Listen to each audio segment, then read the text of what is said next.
Toledo, California. One of the greatest crowds in the West gathers to witness the launching of a Liberty ship.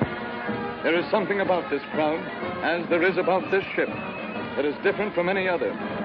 Something you cannot see, yet something that all who are assembled here can feel. The presence of an unseen, yet vital personality. For the name of this ship is Jack London. Never was a Liberty ship more fittingly named. The fearless spirit and purpose of the man lives again in every member of its crew and invests the ship itself with true significance. For Jack London was more than a great author. He was a real American. He lived and wrote that others might be free. Free to read the truth. Free to right a wrong. Free to raise their voices on behalf of the welfare of their fellow men.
Falls asleep.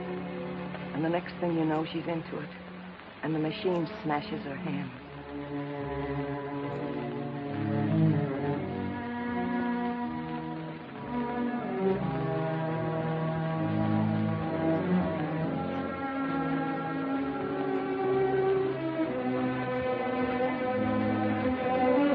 Come on, all of you. Everybody back to work.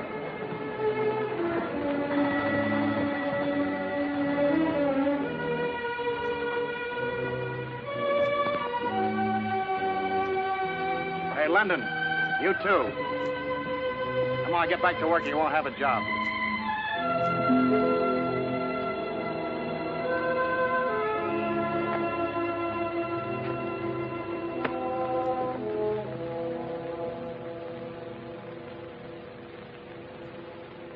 It could have been my fingers just as easy as that girl's. Lots of times I've almost dozed off and just caught myself in time. Rotten air and a noise that never stops. 12 hours a day beating in your brain. For 10 cents. 10 cents an hour. Oh, I know, honey, but things are bad all over. It isn't that, Mammy Jenny.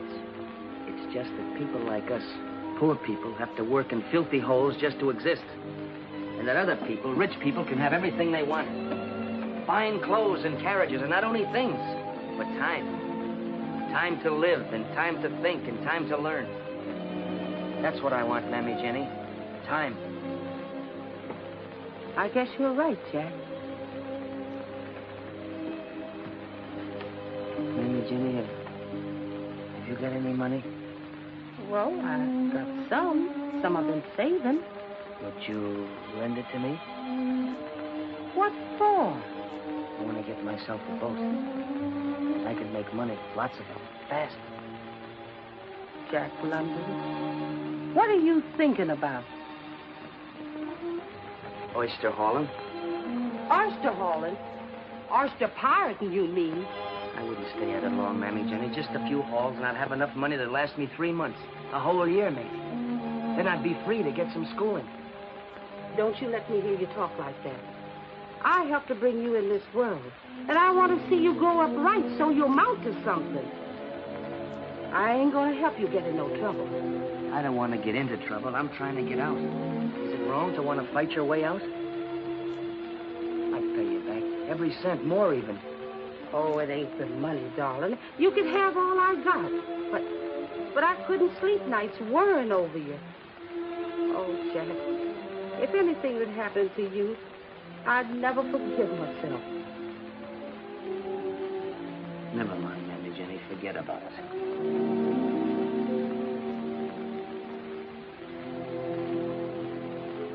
$170, $180, $200, $220, and 5 makes $225. And you get bargain move here. I tell you straight, I hate to give her up, but I got chance to buy bigger boat. I've had my eye on her for a long time. I've been a fool working in those jute mills and canning factories. Well, come on, let's wet down the deal, huh?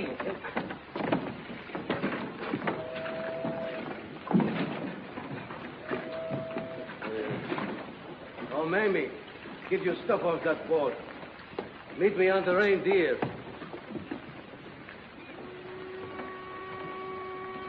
You know, you're gonna like that boat. That's a good boat.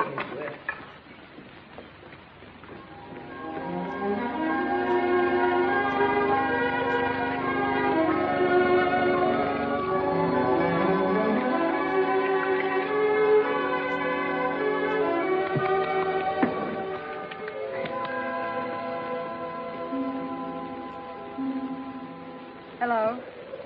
What are you doing here? Fell asleep below. You going in with French Frank? What's that got to do with you? Nothing. Only there's an awful lot to learn about oyster pirating. Who taught you? My brother. He was the best of them. Till he got a bullet in him. You're sort of young looking to be getting a bullet in you. Well, that's the chance you take. Hey, you shouldn't go out tonight. Why not? With the moon up? Oh, I'm not going out for rape. Just like to try her out, huh? That's right. When you get a boat of your own, it sort of makes a man out of you, don't it? Sure does.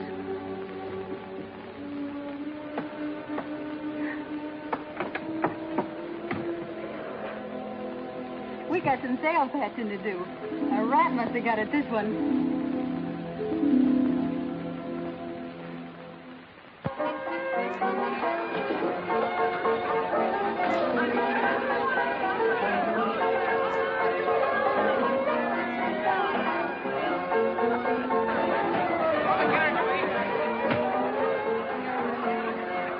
Hey, there's Scratch Nelson. Hi, Scratch. Hello, Jack. Hi, Mamie. How have you been? I haven't seen you around lately. Hey, what happened to you? Oh, I had a run-in with French Frank over the split. Well, a new dress. You everything. Skin out. Yes, sir. Mamie, the queen of the oyster pirates. Come on, let's sit down, huh? Yeah.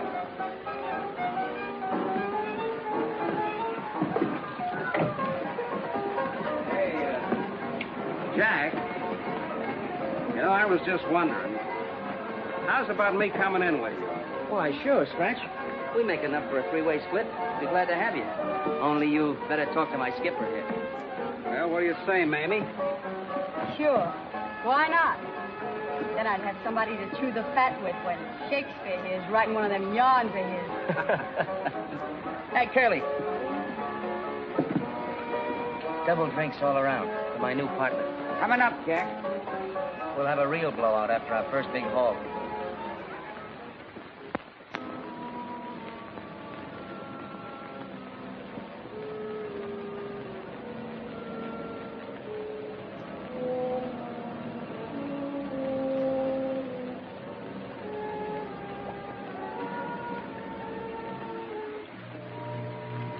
All right, Mamie, tie her up.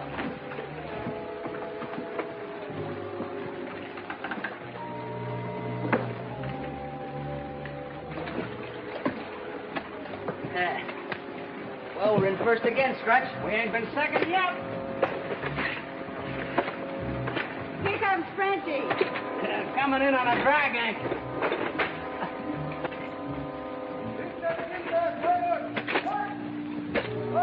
Come on, let's beat him to the market. That's the girl.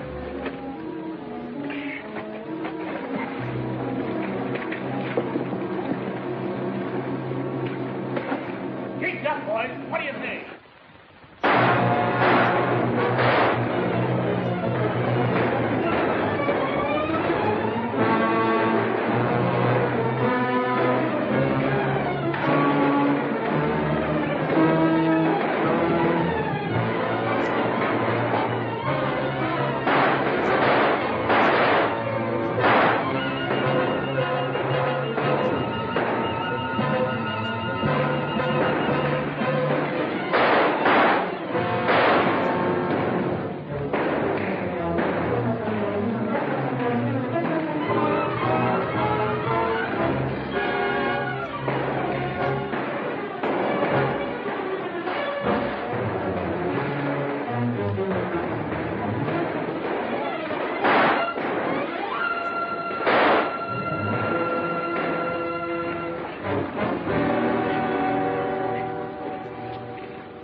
What are you thinking?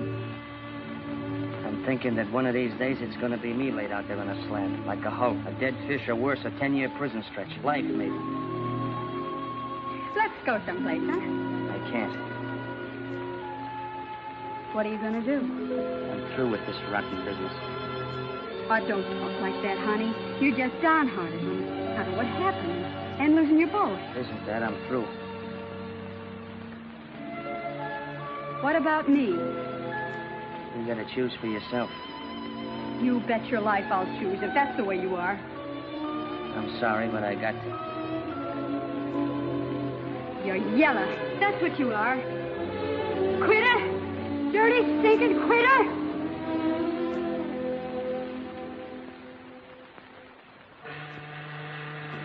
$30 monthly pound. Sign here and make your mark. $30 a monthly pound. Sign here and make your mark.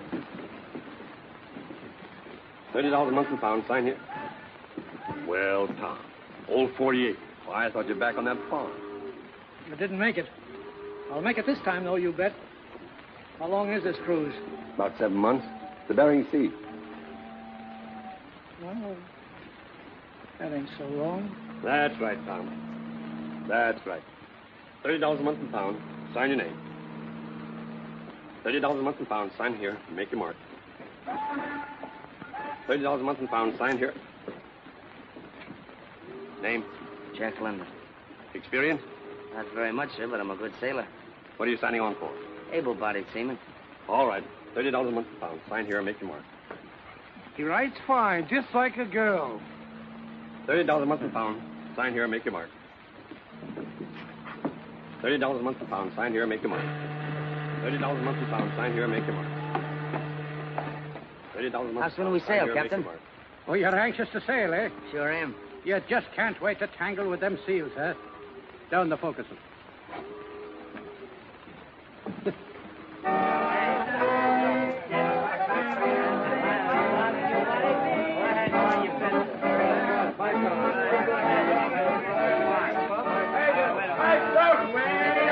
Help yourself, mate. Everybody for yourself. Get up!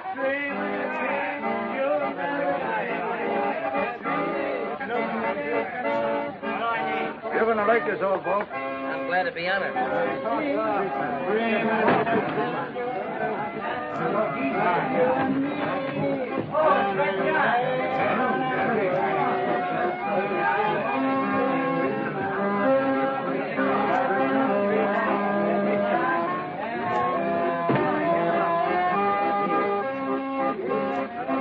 Hey, you! That's my bunk, and my things was in it. Those are my things in there now. Listen, I always want to bunk by the ladder. I'm not you. Go ahead. You move. Maybe I'll want better ladder next trip. Oh, shut up!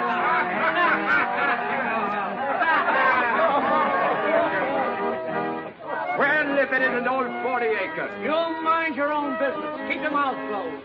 How is the farm? Up!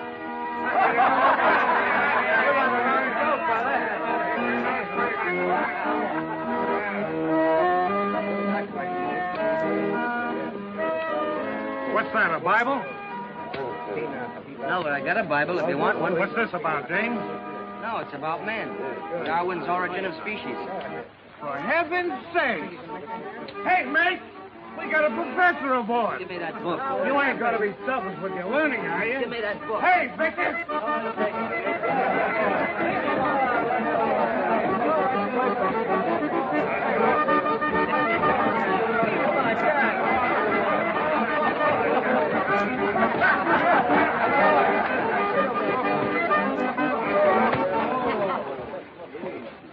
That's something you won't get out of books. Why don't you leave the boy alone?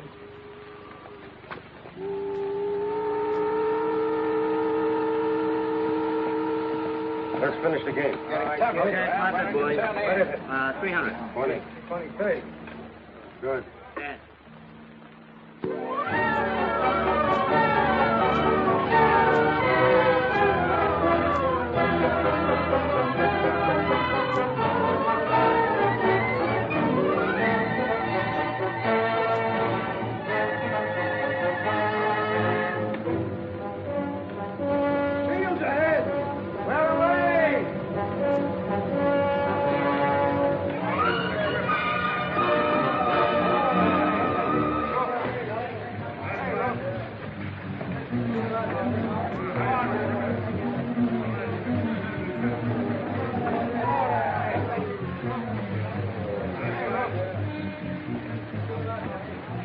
Somehow it doesn't seem right, killing these poor innocent seals, only to get a fur coat for some dame. Yeah, who's doing it for dames? We're doing it for dough. You mean we're doing it for dough to put fur on, James? That's right. Well, I got one down in New Orleans, and I'm going to marry her right after this trip. We're going to have plenty of kids, too. That's right, Victor. Yeah, the trouble is you'll never get past the first saloon. Not this trip. Boy, I'm going to save every cent I make this time. Yeah, like old Tom. He's always going to buy a farm. You mind your own business. Shut your big mouth. Yeah, why don't you leave the old man alone?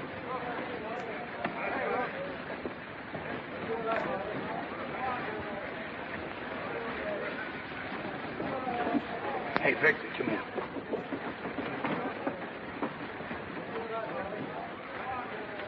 Oh, landlubber. Greenhorn. Hey, London. What'd you do with that whetstone? I left it aft. Well, get it, will you? This knife of mine won't scrape a seal's eyelid.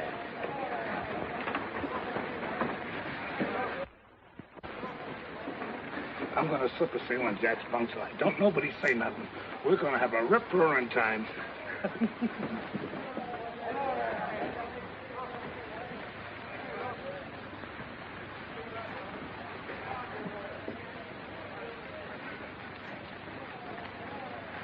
Hey, where you going with that? She's got a date tonight. Don't nobody say nothing.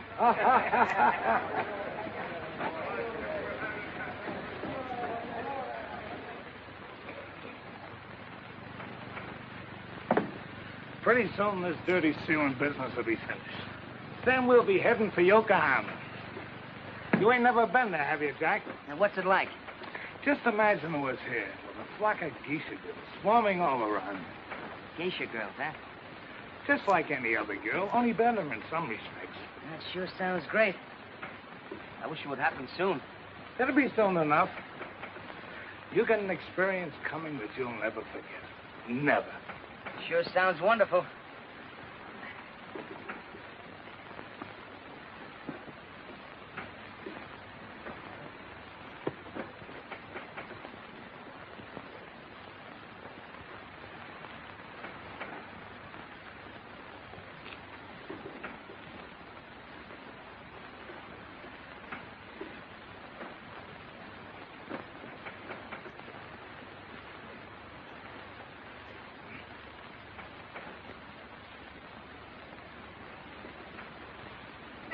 Looks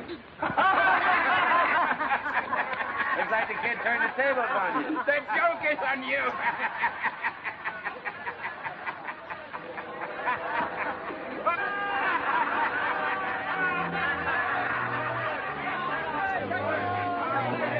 Jack! Better get out of here until he cools off. Go on.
Turn in and get some sleep. I just want to set something down.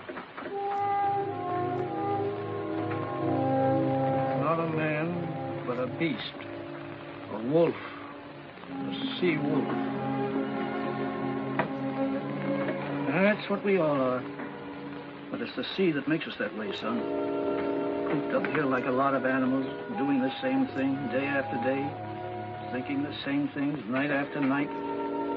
No wife, no kids, nothing. Just dreams.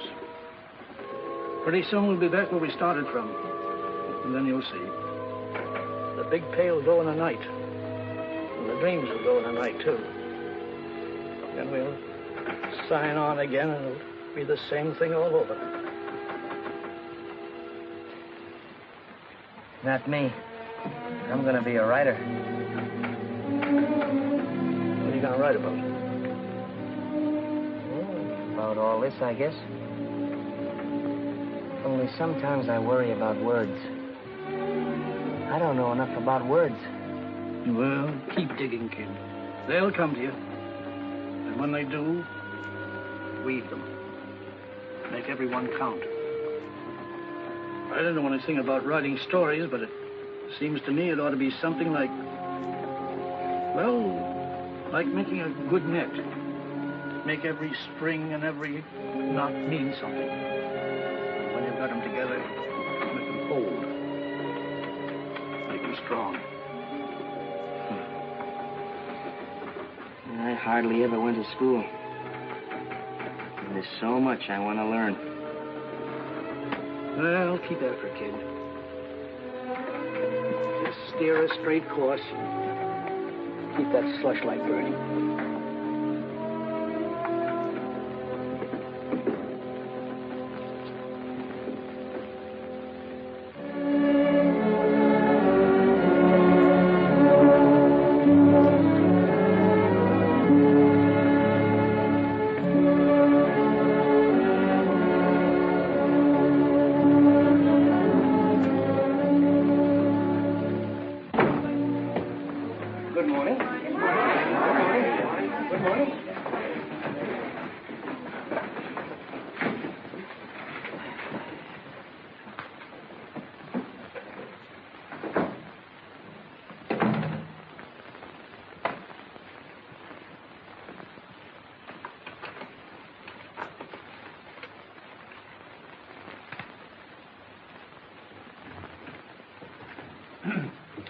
I spent a pleasant evening going over your short story compositions. As usual, I have selected examples from the submissions. And as usual, the author shall remain anonymous. So if the shoe fits, you can hide your consternation behind a poker face. The 2 stories I have selected represent the extremes in writing. One is fraud, an attempt at whimsy that evaporates into thin air. The other is raw, almost brutal to the point of unbelief. In other words, one of you will tickle the cloud with a feather, and the other has battered good taste with a sledgehammer. I shall read from the feather. Penelope nibbled at her bonbon. Her thoughts skipped from nothing to nothing. She was in a pink-blue haze. Her mamma wafted in and blended with the nothingness. She seemed desperately worried. Penelope, she breathed, have you seen my thimble? This made a profound impression on me. I immediately stopped reading and went back to my police gazette. I now come to the sledgehammer. Go on, he advised her. Pull the trigger and kill a man. Spatter his brains on the floor and slap a hole in the size of your fist. That's what killing a man means. Excuse me, Professor Hilliard, but since you've made me a horrible example, would you mind discussing my story a little bit? Not at all, then. Not at all. Well, sir, just what is it that's so wrong with my writing? Well, boiled down, I should say too much imagination. Too much exaggeration. After all, you know, London, slap a hole in him the size of a man's fist is... I saw it happen in a joint in Singapore. You saw it happen? Well, perhaps I shouldn't have brought it up. You see, Professor Hilliard, I've only written about what I saw. It seems to me there's nothing wrong in writing about life and truth. But do you think you'll get very far writing about poverty, cruelty, brutality? It's my experience that they exist, sir. And if I could put them down on paper so people would think about them and try to destroy them, then I'm doing something. Ah, now we're coming to it. Do you want to be a writer or a crusader? Well, I don't know if I'm capable of being either. I knew when I came here that I was different from the rest of you, but that didn't stop me. Your entrance exams almost did, but I crammed myself with what I needed to get by. I knew that I had to dig harder than the next fellow because I'm rough and barren ground. But, sir, I've watched the Chinese cut terraces into a rocky hillside and patiently wait for the rain to wash down silt so things could be planted and made to grow. In a way, I felt that I was like that with a little help, I could make the things grow that are inside of me. I learned that a strong back wouldn't take me half as far as a good head if I could develop one. That's why I came here. But, Professor Hilliard, if my great fault lies in writing about what I know and what I've seen, then I'm afraid it's a fault that can't be corrected here. I'm sure you didn't intend to ridicule me, sir. It's perhaps a trick of yours to make me think. Well, sir, the trick has worked. Thank you, Professor Hilliard.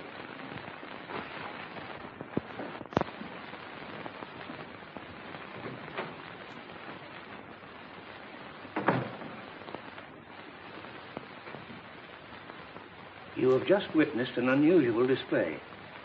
Unusual in that we so seldom meet with it today. The uncommon thing called courage.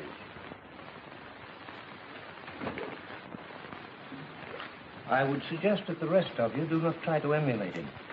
It takes a lot of intestinal fortitude, for which Mr. London undoubtedly has another word.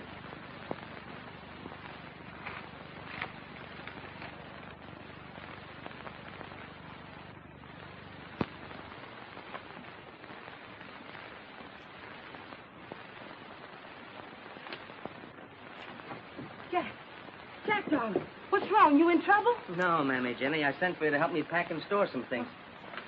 Pack and store? What are you talking about? I'm going away, Mammy, Jenny. I don't know when I'll be back. Oh, quit being foolish. What about your schooling? What about your writing? There goes most of it.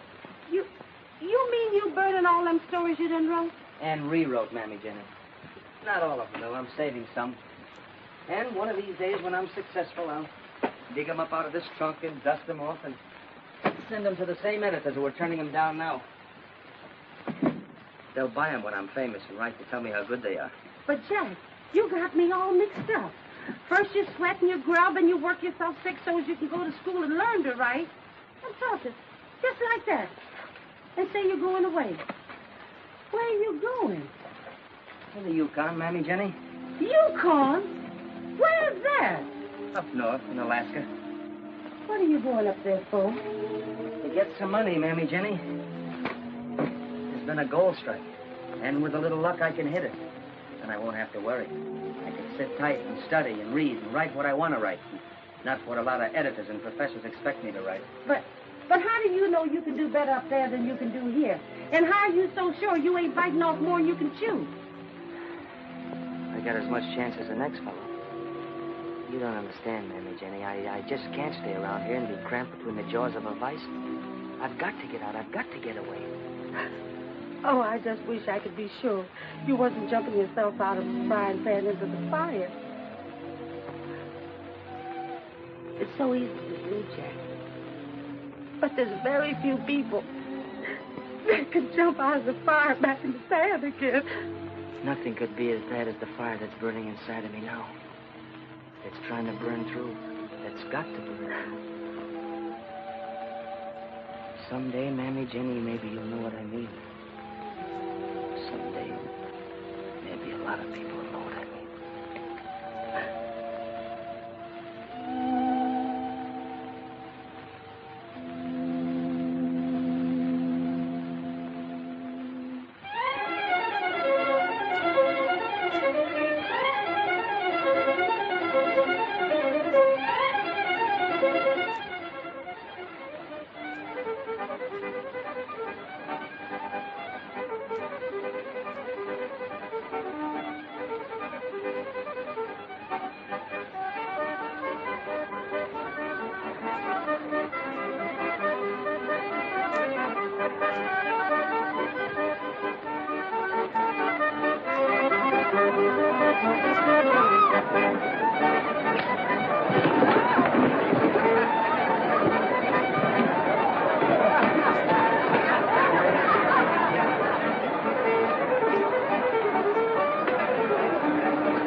There's that 20. Make it 50 more.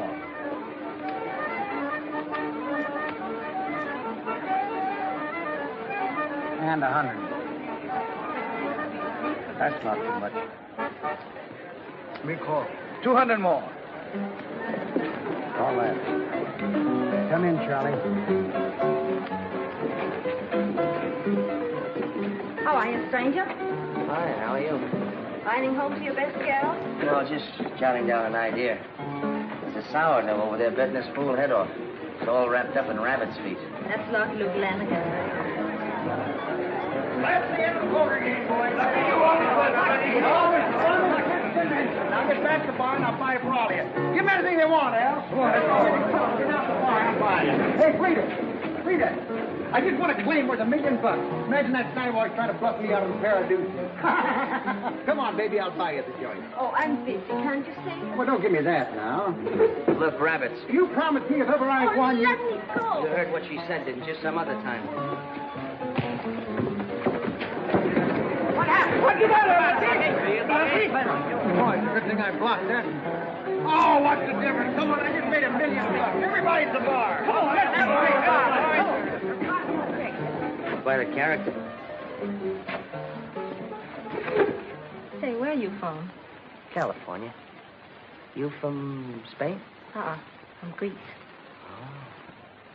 The Isles of Greece, the Isles of Greece. Where burning Sappho loved and sang. You know your Byron. Say, what's the name? Freda Maloof. Freda from Athens. Freda, do you remember these famous lines? Oh, maid of Athens, ere we part, give, oh, give me back my heart. Why don't you stay here for a while? Rest up. We could have a great time together with Byron and Shelley. Well, maybe I will.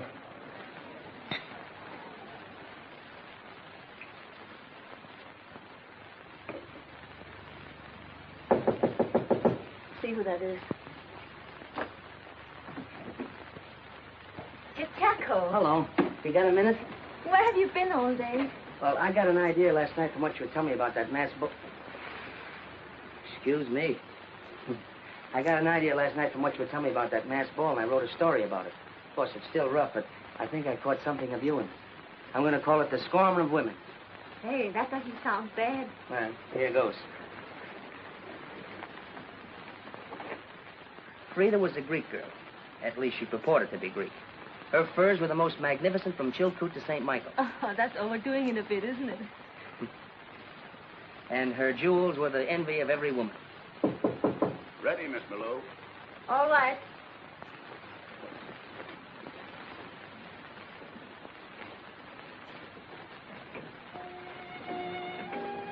Are you going to come and hear my number? Sure. I want to fix this first.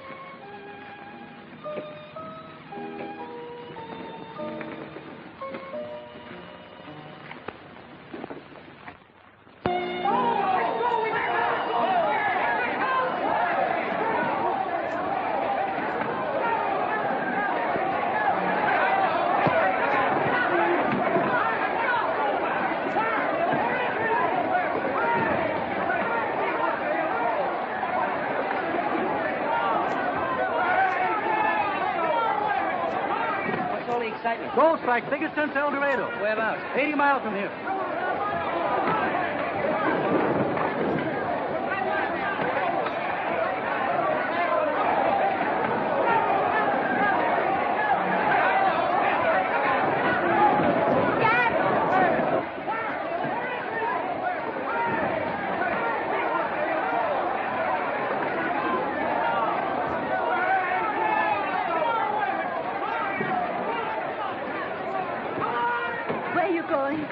Gold strike 80 miles north of here. Oh, but you're not going, are you? Well, sure I am. Oh, listen to me, Chaco. You haven't got a chance out there. I know this Yukon game. You'll muck in the grassroots till your heart breaks, till you rot of scurvy on the trail. I know, but... Believe me, in the end, the winner is the loser. All the money comes here. It stays here, right here in Dawson.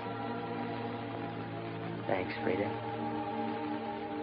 I don't think I'm cut out for this stuff. Oh, ideals. Listen, I gave up $1 million for you last night. Doesn't that mean anything to you? Everything beautiful. Oh, Chichap. I'll think of you on the trail, Freda. Byron and Shelley under the stars. I wish I was back here with you.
Where's all that snow come from? And why? Does snow a man in all winter? Keep him from his purpose? Frozen handcuffs. See, there's an idea for you. A man commits a crime, evades the police, and escapes to the Yukon. But gets snowed in. And spends the whole winter in solitary confinement. Oh, don't like it, huh? Not good.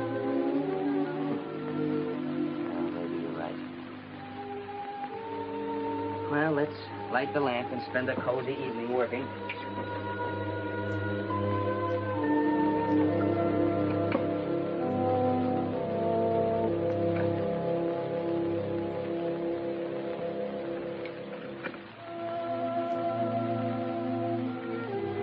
Now, If you're a good fellow, I'll let you in on the last 2 chapters I wrote.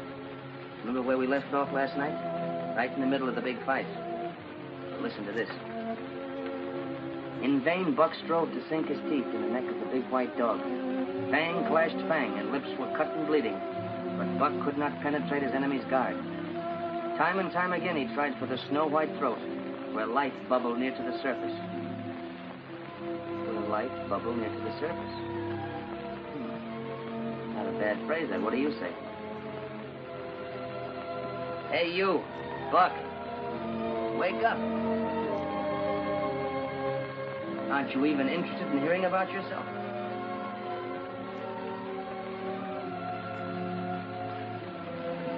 You little lazy dog.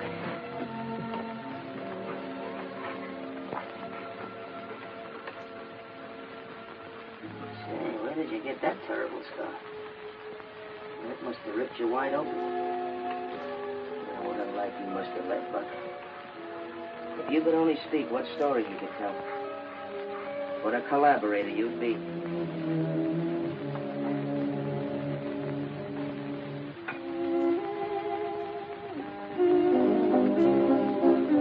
Thank you, Mr. Brett. There's only one little point, Mr. London. Well, I'm not awfully keen about it. Oh? What's that? The title you've chosen. The Call of the Wild? Why, that's a wonderful title. It's the whole idea of the story, sir. I wouldn't change it for the world. A dog reverting to the primitive, just as a human being under hardship and brutality reverts to the wild. Well, it's your baby. I'm only the godfather. I'd like to change it for you, Mr. Brett, but that's its name. It was born that. All right, George. Thank you, sir. Well, shall we go? Sometime you must tell me how it was born. Writing like that doesn't come out of nowhere. It came out of the Yukon. And unless I miss my guess, it's going to mark a milestone in American letters. A story about a dog? A dog, huh? Here you are, Mr. Brett. Thank you, Jenny. That's what it's about, sir. It's about life. You said so yourself. It wouldn't surprise me if the critics hailed you as the Rudyard Kipling of this country. Kip? He's always been my idol. He was mine, too, until, well, quite recently.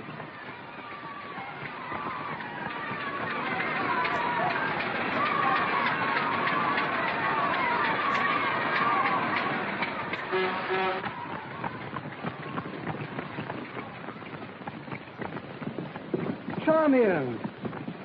Why, hello, Mr. Brett. Well, you two must know each other, of course. No, I'm afraid not. Let me introduce you, Miss Charmian Kittredge, and my favorite author, Mr. Jack London. How do you do, Miss Kittredge? Oh, how do you do? I'll see you later, Mr. Brett. Well.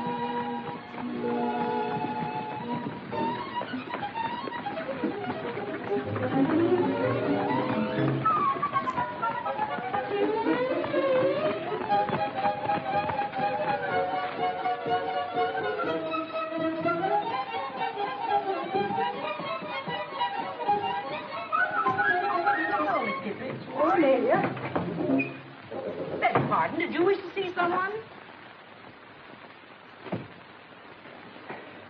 You must excuse me for trailing you here, but I had to ask you an important question. It just couldn't wait. I can imagine why you're really here. I want to apologize to you, Mr. London. Apologize? Yes. I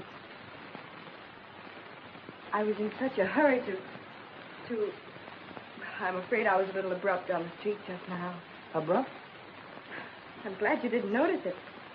I have to get to work, but I'm happy you gave me this chance to explain that I didn't snub you purposely. Of course you didn't. Why did you snub me? Purposely? But I assure you I didn't. You snubbed me.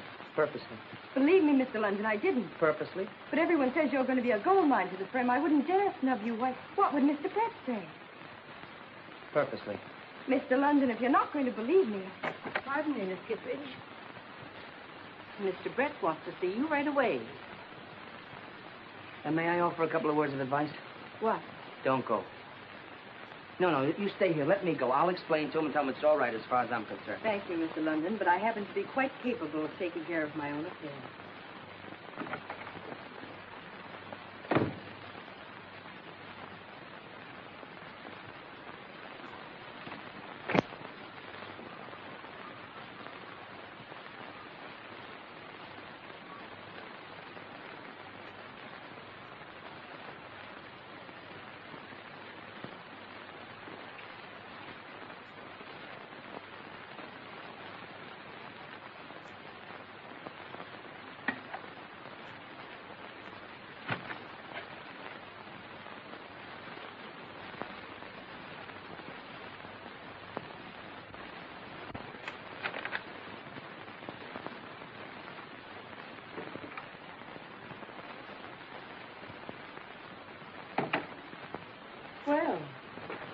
you usually read what you find on other people's desks? I have no compunction about reading my own manuscripts. But I do wish you'd consult me before making additions. Additions? Yes, for instance. Once in 10,000 times, a manuscript appears from an unknown author, which is a masterpiece. The Call of the Wild by Jack London makes a reader's life worth living at last. Thank you, Miss Kittredge. P.S. Unless you want to lose your favorite reader, never introduce me to Mr. London. If he's anything like his book, my heart will stand still when I meet him. I wish you'd go. Did Mr. Brett rake you over the coals? No, it isn't, Mr. Brett. It isn't you. Maybe it's myself. I don't seem to know what I'm saying, do I? I guess I'm babbling. Mr. London, I assure you I'm not this sort of person at all. I don't know what kind of a person you are, Miss Kittredge. But I do know you're a person.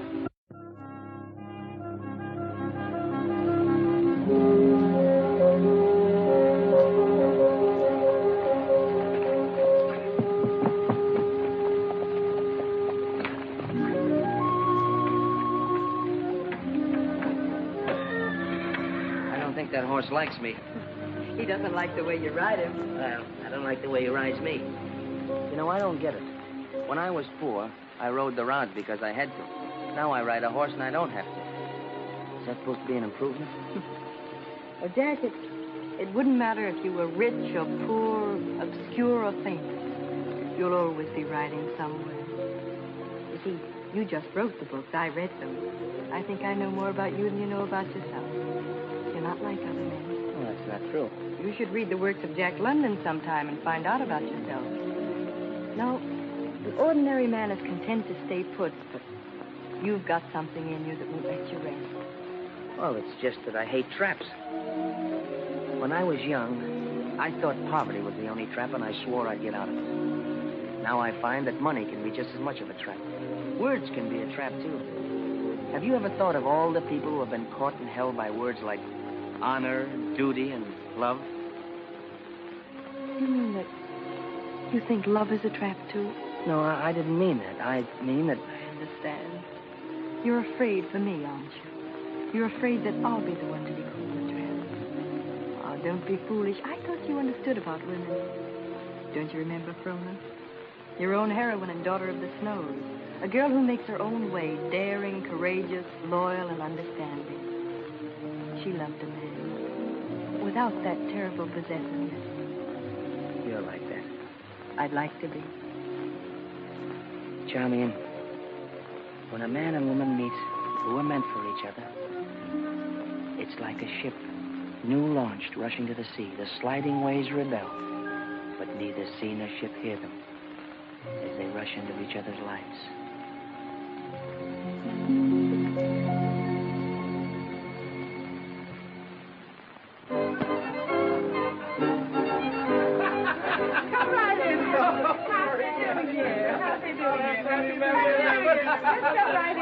Happy New Year, Mammy. Happy New Year to you. Here's a special Happy New Year for you, Mammy. Oh, thank you, Captain Allen. Thank you. But ain't you a little mixed up with Christmas? Oh, this is a different kind of Happy New Year, Mammy Jenny. It comes only once every 100 years. Happy New Century, you mean? That's right, yes. Oh, I can't wait to see what it got. Oh, that's beautiful, Captain Allen. Just beautiful. Now, if you're good, I'll be back with the maid to that in 100 years. Oh, no, sir, Captain Allen. In 100 years, we both going to be wearing golden slippers. I hope.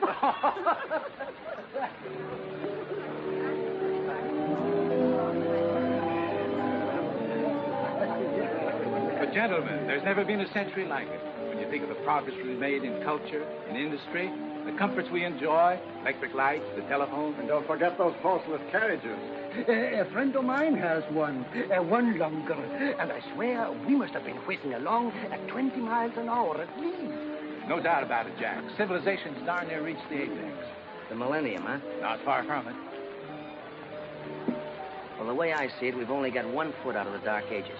Machines are great, sure, but they only make more things more quickly. There's nothing spiritual about them. You can't change what's in a man's mind or in his heart. You can brag all you want about culture and progress, but what bucks big in a man's mind today is materialism. Money. Money out of machines and money out of everything. That's what rules this world today, greed and selfishness, in people and in nations. And before we get through, instead of a millennium, we'll be ringing in a century of tyrants. Oh, Jack. You pessimist. Right. Good evening, Mammy Jenny. Good evening, Mr. Brett. Happy New Year. Happy New Year to you. How do you do, Mr. Brett? Glad you could come. Hello, Jack. Jack, I took the privilege of bringing a friend of mine, Mr. Kerwin Maxwell. How do you do, Mr. Maxwell? Mr. London, I've been wanting very much to meet you. Well, thank you, sir. Oh, I'll take those, Mammy Jenny. Now you can go back to your decorate. Yes, sir. You're having quite a shindig, aren't you? Yes, why don't you go in? You know everyone. Well, Jack, Mr. Maxwell would like a word with you privately. Something rather interesting. Oh? You'll forgive my barging in on your party like this. That's quite all right, sir. Glad you could come. Sit down. Kerwin? No, thank you, sir. I'll stick to these. What I want to talk to you about won't wait. Oh? What is it? How would you like to cover the Boer War for my paper? The Boer War? Yes. Well, there's nothing I'd rather do, but I've never done any newspaper reporting, much less war reporting. Very modest, Mr. London, but I've read your stories. You have the gift of setting down what you see. That, in my opinion, is the quintessence of good reporting. Oh, thanks. Thanks very much. You'll have to leave immediately for London. From there, you go to South Africa. What do you say? I'd like to, but... Will you excuse me a moment?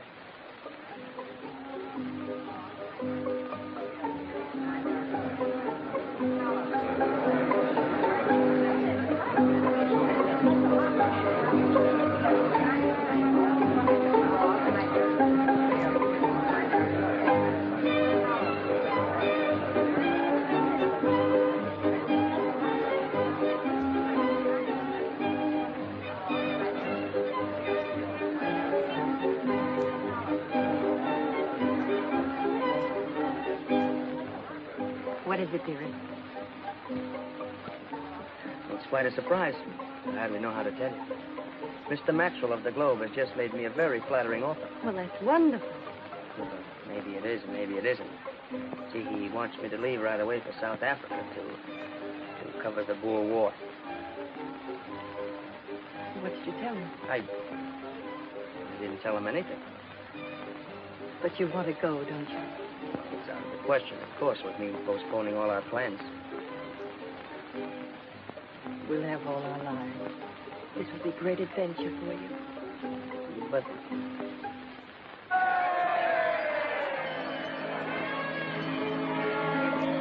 Happy New Year. Sweetheart.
Special delivery from Miss Charmian Kittredge. All right.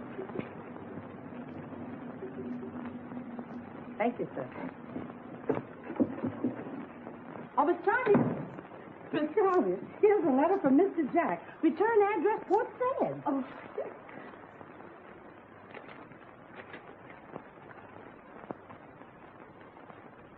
He's on his way home. Do the 16. But today's the 16th. It sure is. Well, lay out some things, Mammy Jenny. Yes, sir.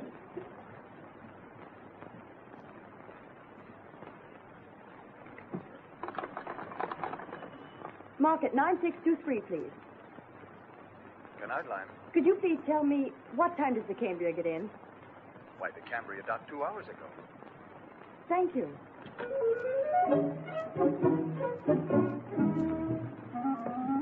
won't have time to change, Mammy Jenny. The boat docked 2 hours ago. For goodness sake. Just give me my cape. Yes, sir. And my gloves. Yes, sir. Oh, and Mammy Jenny, don't forget my purse. Yes, sir. Oh. Thank you. You're welcome.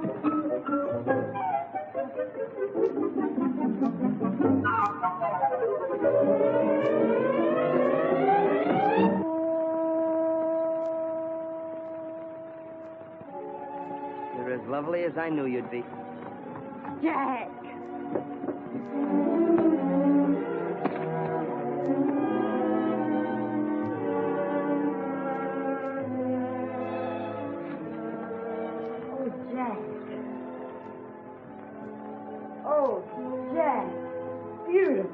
I got that at a bazaar in Benares.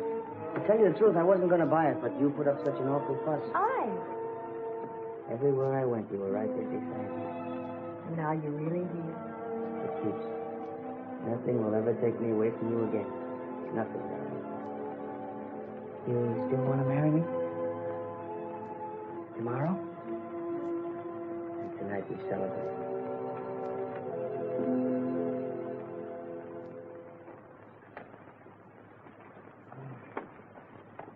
I just sent a batch of that only yesterday to that outlandish place you was at. Good, and I won't have to answer them. Mr. Jack, here's a telegram. A telegram? Yes, I just come for you about an hour ago. You want these, Mr. Jack? No, thanks, Mammy. I won't do it. I won't do it. I tell you, I won't go, Mammy Jenny. I won't go. But this has got to be the last. It's past closing time. You would have had me lose my license. With Mike, we gotta settle this first. There's only one way to settle it. I've been telling you all evening. Get married and raise a house full of kids. Well, how can I do that with a war breaking out? It ain't our war. We ain't even in it. But I'm in it. They want me to leave in the morning for Japan. A lot of correspondence are going. Jimmy Hare and Fred Palmer and Richard Harding Davis. Oh, I've never seen a war, Mike. You can live your whole life and never see a war. Sure. But what beats me is, if you're brave enough to face a war, why can't you face her and tell her you're going? Mike, in a war, you got a chance. But with a woman? Yeah, I know. You lick before you start. But I gave her my word of honor. And if you go, you lose her. And if you don't go, you lose the war. That's right. That's what I've been telling you all evening. Then we're right back where we started.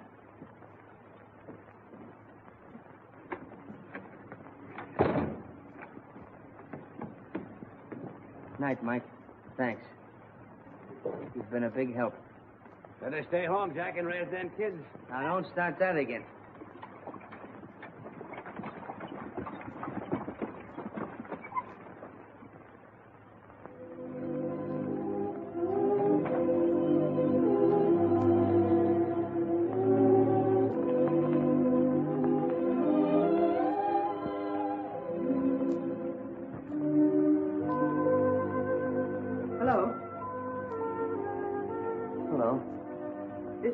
Way to keep our first date in 3 years. Oh, darling, please don't. Could you? Well, I was detained. How? Where? Well, I received a telegram from Mr. Maxwell, and I had to go see him about it. Can you imagine? He wants me to leave for Japan. In the morning. Japan? Yes, there's a war breaking out with Russia. What did you tell him? Well, I told him no, of course. And did it take you until 2 o'clock in the morning to say no? Well, Maxwell's a funny fellow. He He can't take no like an ordinary person. He kept insisting that this is the chance of my lifetime. Wars are getting scarcer and scarcer. And marriages are getting commoner and commoner. Where you can go. It's perfectly obvious I mean nothing to you. Nothing whatsoever. You mean everything. It's no use, Jack. If you think I'm going to ruin my life for a man who's blown here and there by every wind of adventure, you're very much mistaken.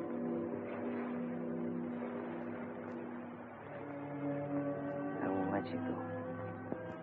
Even if I was a little tempted by Maxwell's offer, which I don't admit. You come first. I love you, darling. And I swear I'll never think of leaving you again. Promise? My sacred word. Your bags, Mr. Jack, all packed and ready to go. Of course you're going, darling. Mr. Maxwell tried to get you at my house. I knew all about it.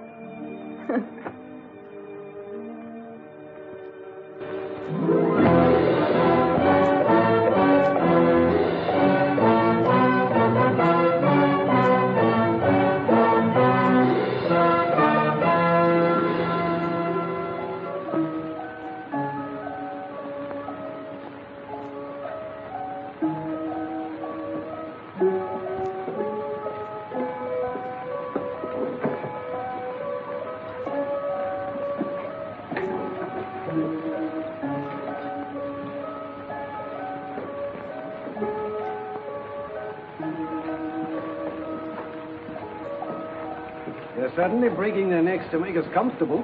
You can have it. Cases and all.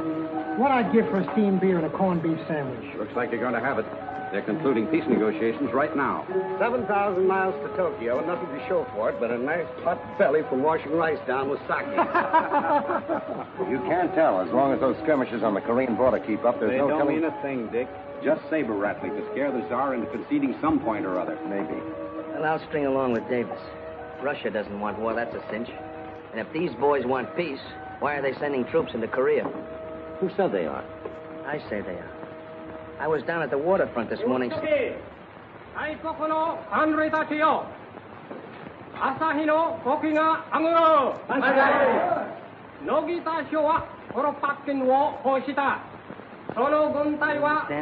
calm, break it out. You know what he's talking about, Dick? No, I don't get it.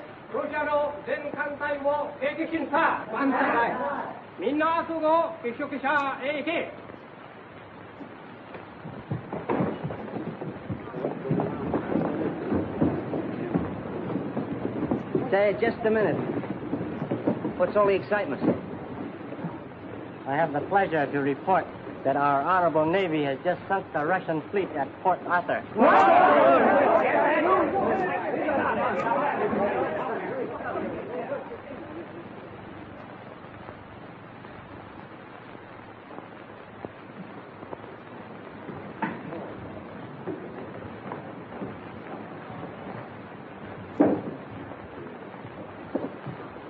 I believe they're all here. I deeply regret that I cannot grant your minister's request that you be allowed to go to the front at this time. Personally, I have no objection.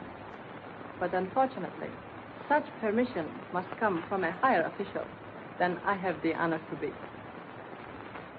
However, I will use my humble persuasion in an effort to make your desires possible. We shall arrange a banquet where perhaps you will meet the official who can grant permission for you to go to Korea. A banquet won't bring us any closer to the front. We're all accredited correspondents, Mr. Hiroshi.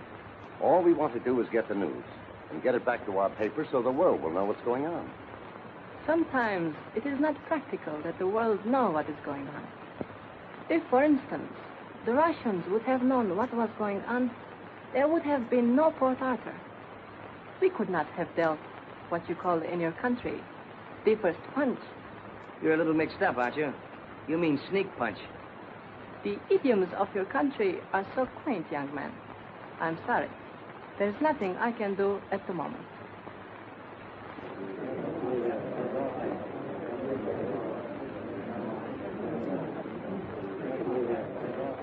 Who is that young man? One of our new writers. Very brilliant and very popular. Yes. It will be very interesting to follow his career.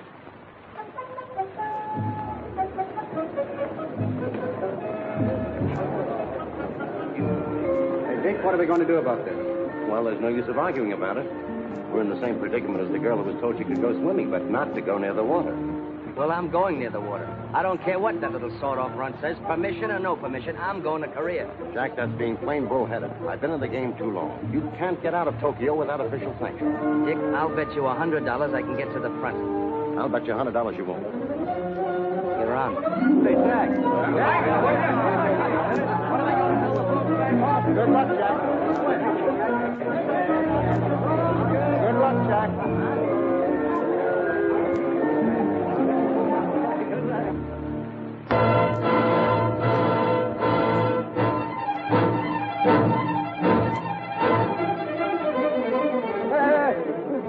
Hey, you take a lot of money. I want to go in the boat. You want to go across the yellow sea. Hey, you take a lot of money. See, plenty of money. Here, you have the money, huh? Across the yellow sea, huh? What? Hot?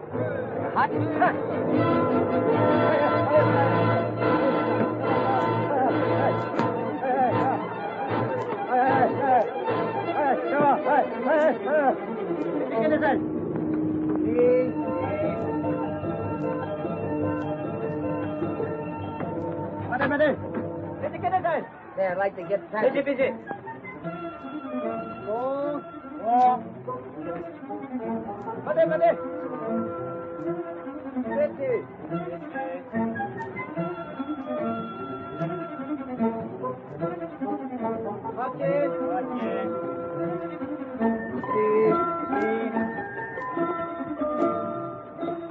Look, I'd like to get passage on one of those sampans across the Yellow Sea. No can do. Now pay. Plenty money. Then no go. Mate.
Let me see that, please.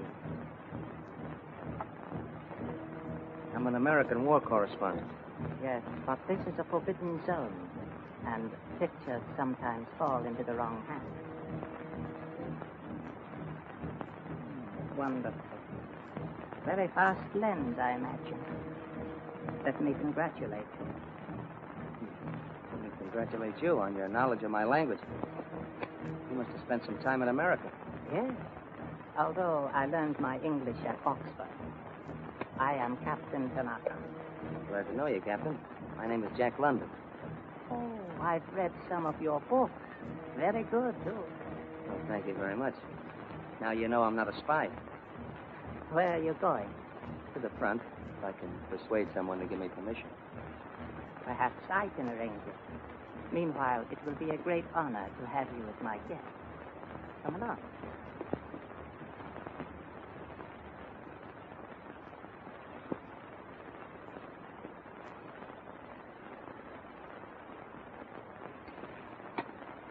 Better try some of this excellent caviar. It will do much for your appetite. No, thank you. This is fine. This is a nice, cozy place you have here, Captain. I believe in comfort, Mr. London. Especially when our enemies are gracious enough to possess good taste. As we go deeper toward Russia, I expect to add to my collection. Is this part of your collection? No, Mr. London. This is a game we've devised, which has become very popular in my country. We call it Sinonde. Sinonde? Literally, that means patience. But you might even call it destiny. This little contrivance here, I call Jungenschach, the prophet, since it foreshadows coming events. Interesting, is it not? Yes, very interesting, Captain. You see, Mr. London, this is not only the rising sun. It is also a wheel, the center or hub of which is Japan. That's a very unusual map you have there, Captain Tanaka. Yes, our eventual sphere of influence. Here, I shall show you.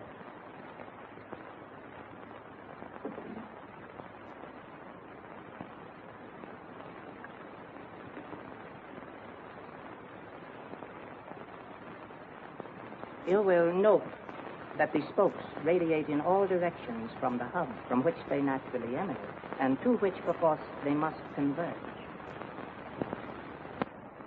Now, if you will be good enough to watch the map, I shall explain more fully.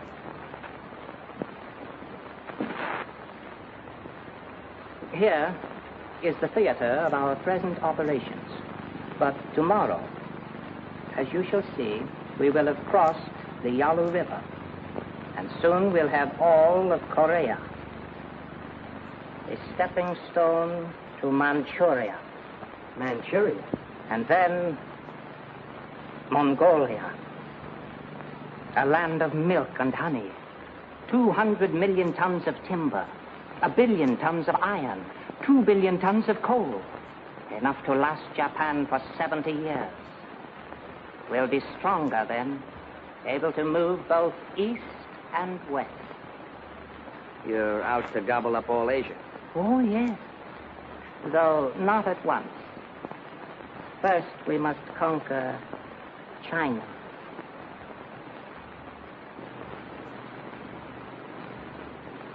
It sounds a little bit incredible. But entirely logical, I assure you. Oh, won't you be seated, Mr. London? Thank you. You see, a policy of peace is quite impossible for Japan. England can afford to pursue peace and develop trade relations because she has India and Australia to supply her with foodstuffs.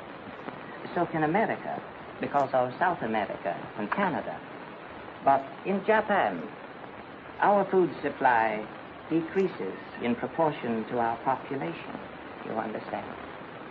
If we merely hope to develop trade, we shall be defeated by England in America. In the end, we will get nothing.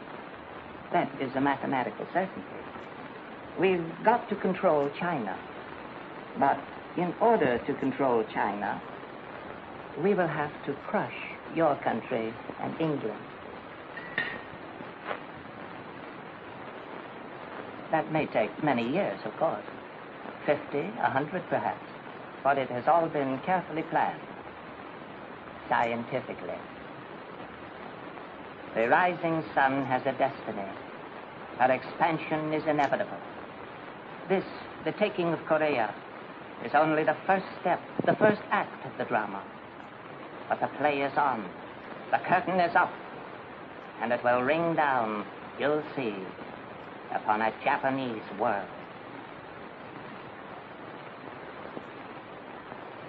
Why are you telling me all this? Why not? You'll not believe it.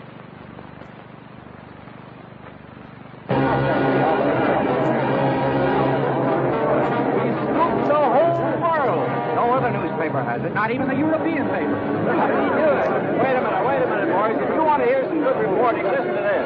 I knew you'd do it. I knew it. Isn't it wonderful? Read it, Mr. Brink. You jumped the gun on it. Well, he said he'd do it. Just a cub reporter at that. You know what I suggested? Yes? That we draw up a petition to the Japanese government, protesting, demanding that London be ordered back from the front, or else that we be granted instant permission to leave. I second that idea. We'll all sign it. You write it out, David. I'm as mortified as the rest of you celebrated war correspondents. Being scooped by a novice. As a matter of fact, I should feel worse having lost $100 to boot. We all had the same chance to get to Korea, at the risk of our lives. To my mind, we should draw up a commendation to a very courageous newspaper man. I suppose you're right, if you look at it from that point of view. I propose a toast. As a matter of fact, I read it in one of London's books. Here's to the man on the trail this night. May his grub hold out. May his matches never misfire. I'll drink here.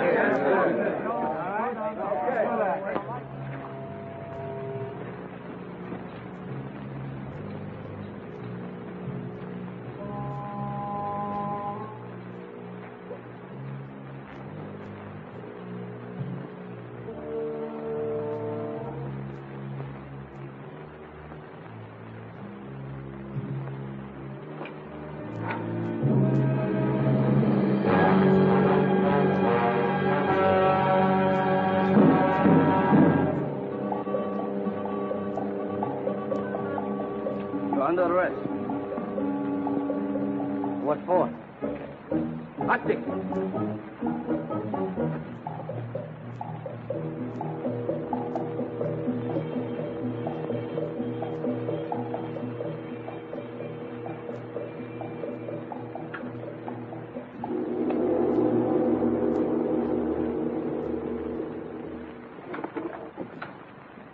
Hey, Pascal. Yes, sir.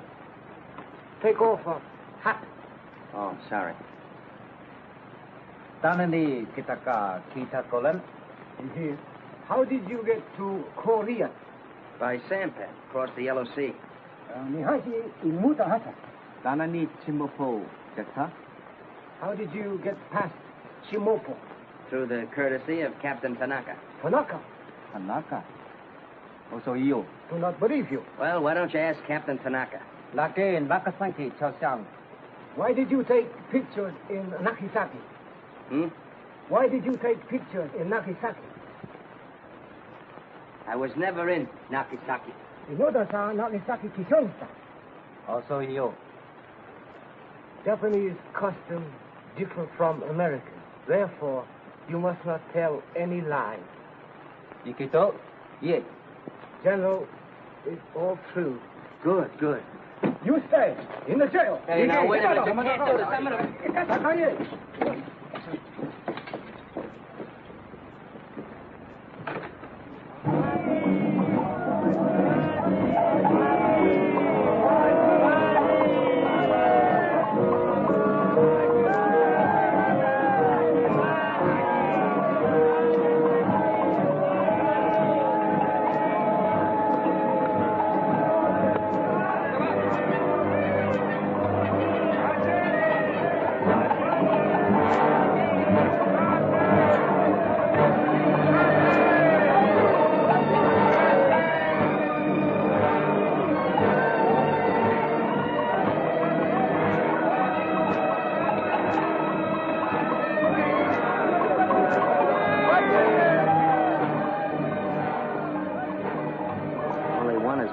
should give it to him. Them, no. You?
Good morning, Your Excellency. Any news?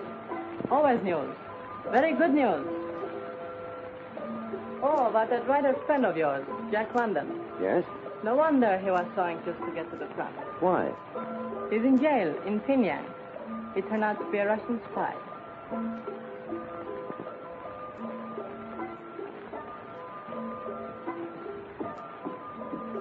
Cable blank, please.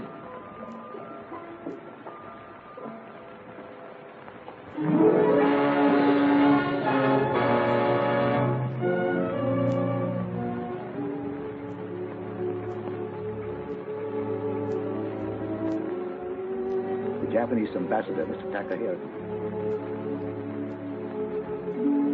You wish to see me, Mr. President?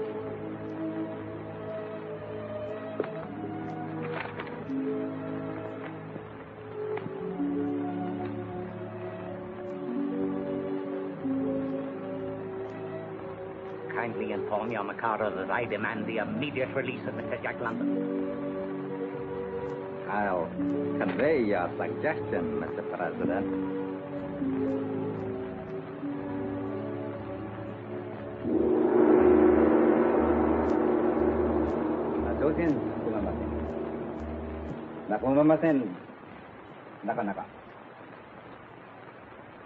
General Fuji says he very sorry. His most honorable ancestors very sorry. Me very sorry too. Sorry you have been detained. he say, he find out you very truthful young man. Nepon Begogo. Why, you're Kokage. He say, our most honorable country and your most honorable country, always a most honorable friend. Well, that's just dandy. Now, tell General Fuji to give me my honorable camera. Nasi, Hoganashi, Ikato.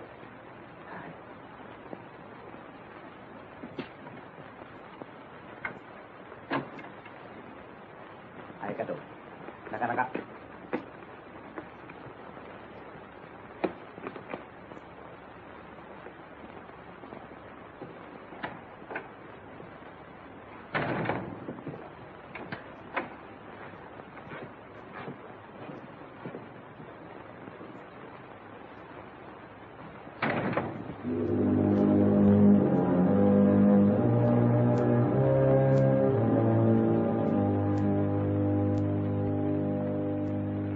Japanese peril. The brown beast. Asiatic dream. Great writing, Jack. Great. But good heavens, man, you don't expect me to publish these things. Why not? Because you're known for good common sense, for hard facts, for the truth. Now, who do you suppose is going to swallow this stuff?